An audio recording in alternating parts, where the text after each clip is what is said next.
Russia and Ukraine complete largest prisoner exchange since start of conflict, offering a rare glimmer of hope. In a rare and significant development amid a protracted and brutal conflict, Russia and Ukraine have completed the largest prisoner exchange since the beginning of Moscow's full-scale invasion more than 3 years ago.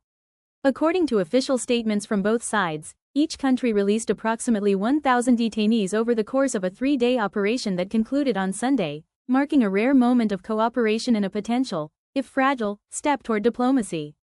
An exchange 3 years in the making. The scale of the exchange underscores its significance. Ukraine and Russia each released 1,000 people, including 120 civilians, while the majority were prisoners of war. Many had endured years of captivity, often under harsh and uncertain conditions, with little contact with the outside world. The final phase of the exchange took place on Sunday, when 303 prisoners were handed over by each side. The process was reportedly carried out at multiple locations under tight security, overseen by military and intelligence officials. For many families, this marked the end of long, painful periods of silence and uncertainty. In Ukraine, scenes of raw emotion unfolded as freed detainees returned home. Videos released by Ukrainian authorities showed exhausted, visibly thin men and women stepping off buses into the arms of waiting officials and family members. Some fell to their knees in tears. Others made emotional phone calls to loved ones, struggling to speak through sobs. Defense Minister Rustem Umerov personally welcomed many of the returnees, praising their resilience and pledging continued efforts to secure the release of all Ukrainians still held by Russia.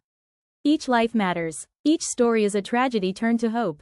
This exchange is not just numbers, it's about reuniting families, healing trauma, and restoring dignity, Umerov said during a press briefing on Sunday evening. Talks yield a fragile breakthrough. This exchange was the only tangible outcome of the first direct talks between Ukrainian and Russian officials in more than 3 years, held in an undisclosed location on May 16. The meeting, which included third-party observers, was widely seen as exploratory and produced no agreement on a ceasefire or other core issues. Yet the successful coordination of this exchange has been seen as a rare diplomatic achievement amid ongoing hostilities. Both sides have remained entrenched in their military and political positions since the war began in February 2022, with front lines shifting only marginally in recent months. However, the willingness to carry out such a large-scale humanitarian exchange has raised cautious hopes that limited channels of communication may still be functional and could possibly lead to further confidence-building steps. A war without an end in sight. The broader context of the exchange is a conflict that continues to exact an enormous human toll.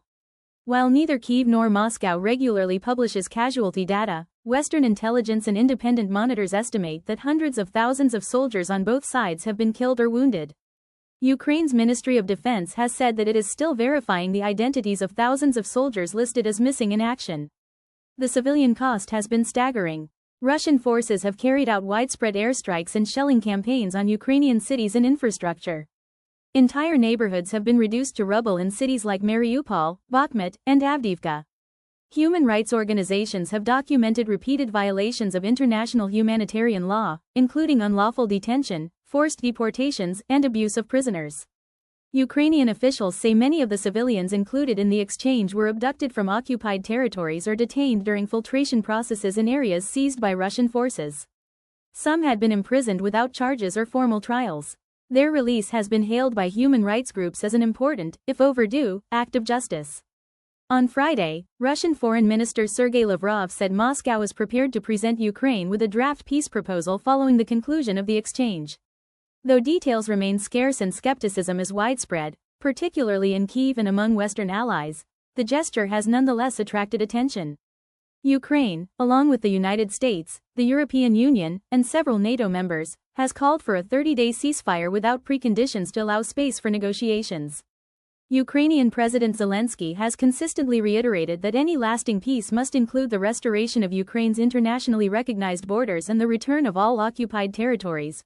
Russia, on the other hand, has insisted on terms that would likely cement its hold on annexed regions and significantly alter Ukraine's sovereignty.